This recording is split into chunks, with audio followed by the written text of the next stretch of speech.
Bienvenue pour Ici l'Europe sur France 24 et RFI. Nous recevons aujourd'hui l'un des ténors du Parlement européen, où il est d'ailleurs régulièrement élu depuis 1989.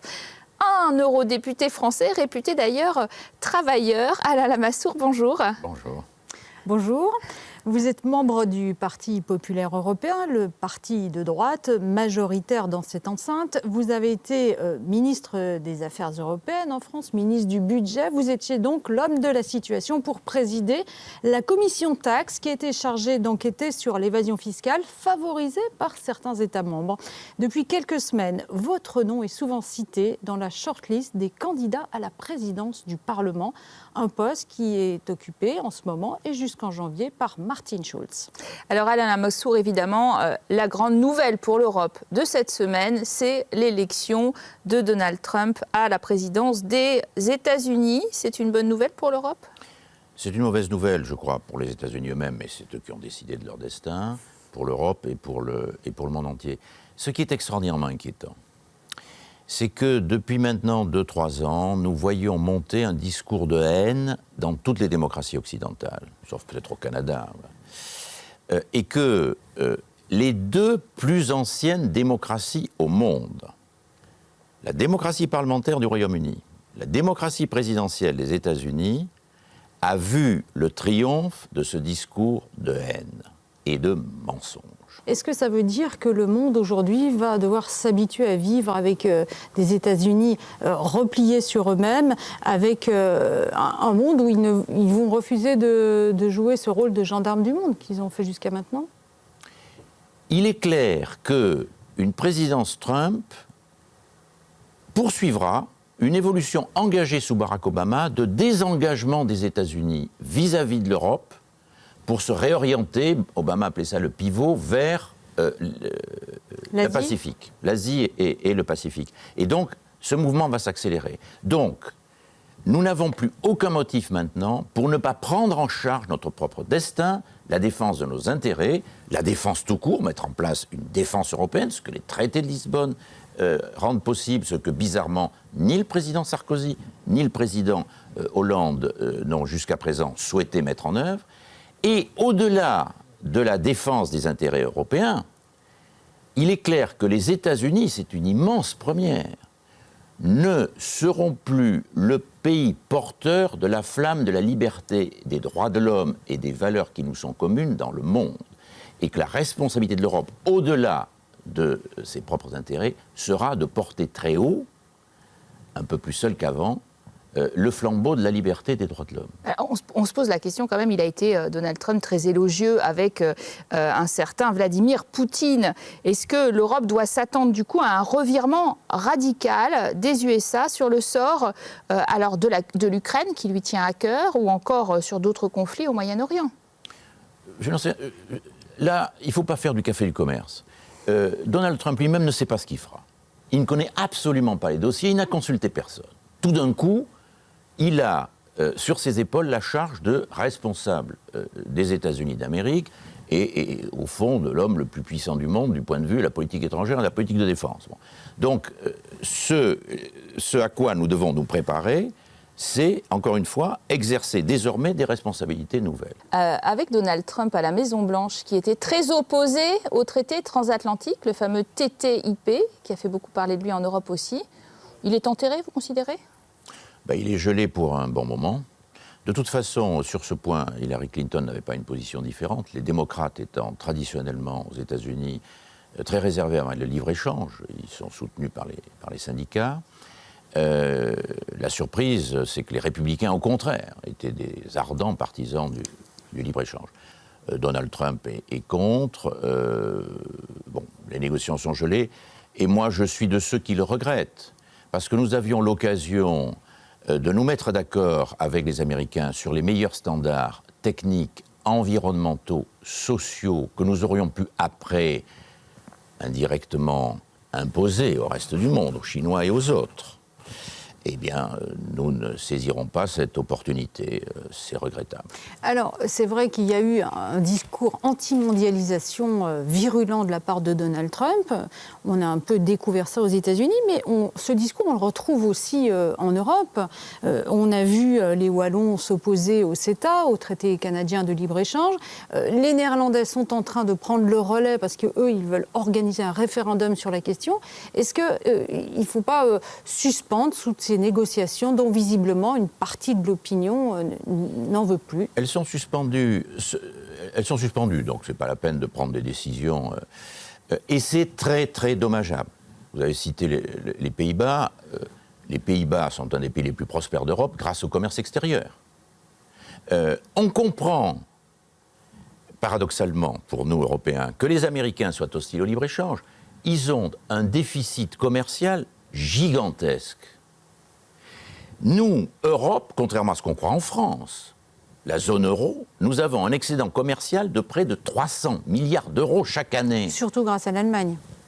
Mais pas simplement en Allemagne, mais aux Pays-Bas, mais en Autriche, mais en Italie, mais en Espagne. Tous ces pays sont pas la France. Extrêmement compétitifs. Et non, nous avons 50 milliards de déficit en France. Bon. Donc, en fait, si nous avons maintenu un taux de croissance relativement élevé, c'est grâce au commerce international. Alors, évidemment, à partir du moment où on commerce, il y a des perdants, il y a des gagnants. On ne s'est pas suffisamment préoccupé des perdants, mais il faut éviter de jeter le bébé avec l'eau du bain. Mais bon, malheureusement, ces accords-là vont être gelés. Je le regrette. Alors, que reste-t-il de la démocratie en Turquie après les dernières décisions du président Erdogan? De nombreux députés kurdes ont été ainsi arrêtés, des journalistes aussi, un franco-turc. Son procès a commencé cette semaine à Istanbul. Récit tout de suite de Florent Rodeau. Le journalisme en Turquie, c'est terminé. Ces mots sont ceux d'Erol Onderoglu jeudi dernier. Le journaliste franco-turc, représentant de Reporters sans frontières dans le pays, a été incarcéré le 20 juin dernier pour propagande terroriste en faveur des rebelles kurdes. Remis en liberté conditionnelle 10 jours plus tard, il risque jusqu'à 15 ans de prison. C'est une opération qui vise le pluralisme des médias, mais qui contribue aussi à fragiliser toute forme d'opposition politique. Et c'est extrêmement grave au nom de la liberté d'expression en Turquie. 4 jours après l'incarcération d'Erol Onderoglu, une manifestation de soutien est organisée devant la prison de Metris où il est écroué. Il est dans cette situation absurde où, alors même que depuis des années, il critique, il dénonce, il lutte contre les abus de la loi antiterroriste, il en est aujourd'hui la victime et c'est au nom de cette loi antiterroriste absurde, scélérate, qu'il se retrouve en prison. Depuis la tentative avortée de coup d'État le 15 juillet dernier, le pouvoir turc a multiplié les fermetures de quotidiens, de magazines et d'agences de presse, notamment dans le sud-est du pays à majorité kurde. La semaine dernière, le rédacteur en chef et plusieurs journalistes de Cumhuriyet, le principal journal d'opposition, ont été arrêtés. Tous sont accusés par Ankara d'être en lien avec les instigateurs présumés du putsch raté, le prédicateur Fethullah Gülen et le PKK, le Parti des travailleurs du Kurdistan. Alain Lamassoure, que fait concrètement l'Europe pour nos confrères emprisonnés, leurs compagnons aussi politiques de cellules? Alors, l'Union européenne, les dirigeants ont fait des déclarations très, très fortes pour condamner ces dérives autoritaires inacceptables de la part du gouvernement turc. En première ligne, sur des sujets de droits de l'homme, ou sur des sujets aussi sensibles que l'arrestation de journalistes ou les arrestations massives d'opposants, il y a une autre organisation à laquelle la Turquie appartient, qui s'appelle le Conseil de l'Europe, qui est à Strasbourg.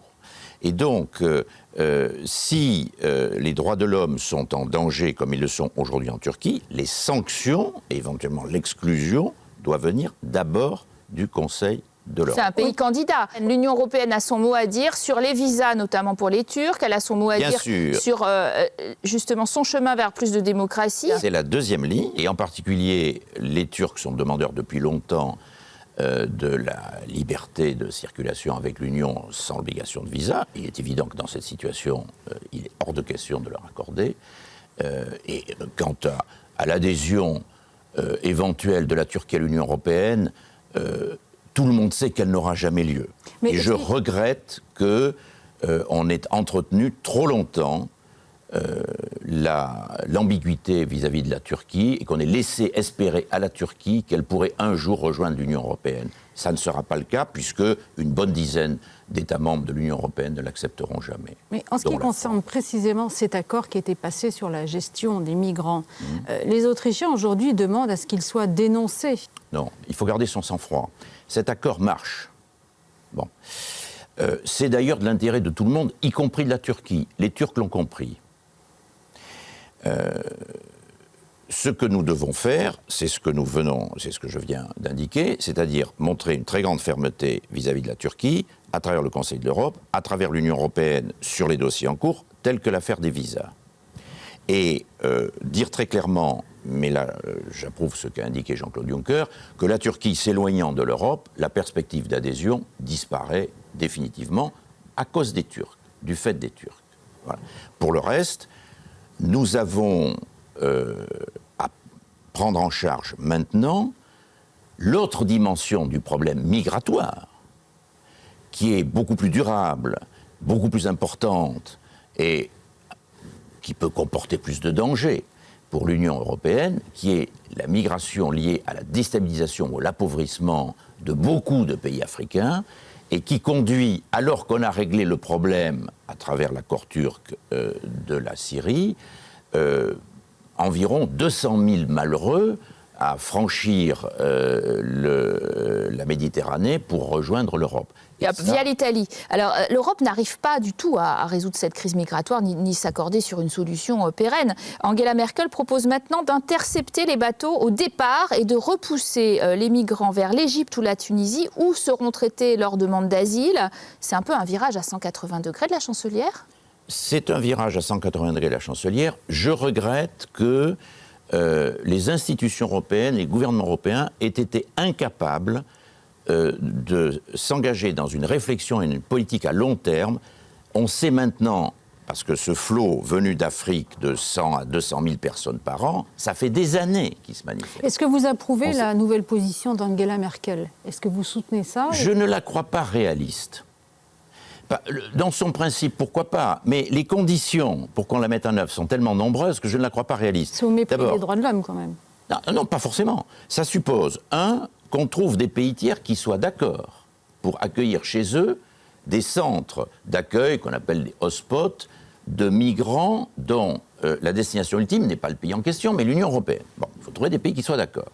Deuxièmement, il faut naturellement que dans ces centres, les dossiers des demandeurs d'asile soient examinés par des Européens et que ces demandeurs d'asile puissent bénéficier du droit d'asile tel qu'il est prévu par les traités européens et le droit communautaire et la Convention de Genève. Bon. Sincèrement, je ne vois pas comment on pourrait réunir ces solutions. Et naturellement, il faudrait que ça soit une position européenne, donc adoptée à l'unanimité des pays européens, et pas simplement une position allemande. En janvier prochain, le poste de président du Parlement sera vacant, à moins que Martin Schulz, social-démocrate allemand, ne rempile pour un nouveau mandat. Il a le soutien de Jean-Claude Juncker, le président de la Commission, qui est membre, comme vous, du Parti populaire européen. Est-ce que vous soutenez cette candidature de Martin Schulz, ou est-ce que vous dites pas du tout, il est temps que le Parti populaire européen prenne son tour? Nous avons passé un accord qui n'est pas une nouveauté. Cet accord est aussi ancien que l'élection du Parlement européen au suffrage universel. C'est-à-dire il date de 1979. Entre les deux grands groupes du Parlement européen, le PP au centre droit et le groupe socialiste, en vertu duquel la moitié du mandat de président du Parlement est exercé par un des deux partis et en contrepartie l'autre moitié par l'autre. Donc, selon cet accord, le PPE a accepté de soutenir la candidature de Martin Schulz, nous l'avons tous fait, il y a 2 ans et demi, et donc maintenant c'est au tour du PPE, avec à la fois un changement de parti et un changement de nationalité. Parce qu'il y a aussi une Alors pourquoi tradition... pas vous? Vous êtes bien je ne parle pas de moi pour l'instant. Bien en vue dans le Parti populaire européen. Je ne parle pas de moi, je parle pour l'instant de ce problème politique qui est aussi un Mais problème... vous êtes intéressé par le perchoir. Je suis intéressé, je suis candidat à la candidature, mais, et je consulte à l'intérieur du PPE. Mais ce qui me paraît le plus important, c'est que cet accord soit respecté, parce que s'il ne l'était pas, ça veut dire qu'il ne peut plus y avoir confiance entre les deux grands groupes qui sont la majorité qui soutient Jean-Claude Juncker, et que ça augure mal d'une deuxième moitié de mandat, avec toutes les difficultés qui nous assaillent et que l'on vient d'évoquer. Et quand j'entends Jean-Claude Juncker dire que lui soutiendrait plutôt M. Martin Schulz, je suis tenté de lui répondre que les institutions européennes, ça ne fonctionne pas comme ça. Ce n'est pas le président du Parlement, de la Commission qui désigne le président du Parlement, c'est le Parlement qui élit, qui soutient, ou qui peut ne pas soutenir le président de la Commission et la Commission européenne. Alors, Alain Lamassoure, on arrive à la fin de ce programme.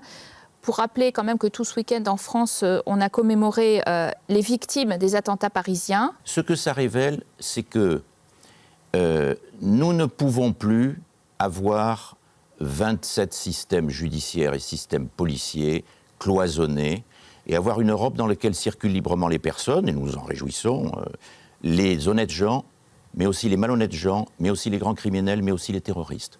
Et que donc maintenant est le moment de créer une police judiciaire européenne, un FBI européen. Les Américains s'en sont rendus compte après un siècle et demi, lorsqu'il y a eu un grand banditisme transfrontalier chez eux avec Al Capone. Chez nous, ce grand banditisme, ça s'appelle Al-Qaïda. C'est beaucoup plus grave qu'Al Capone. Et nous devons maintenant en tirer tous d'enseignements. Merci d'avoir été notre invité aujourd'hui. Merci à tous de votre fidélité. Tout de suite, votre rendez-vous avec l'actualité sur les ondes de Radio France Internationale ou bien sur France 24. À très bientôt à tous.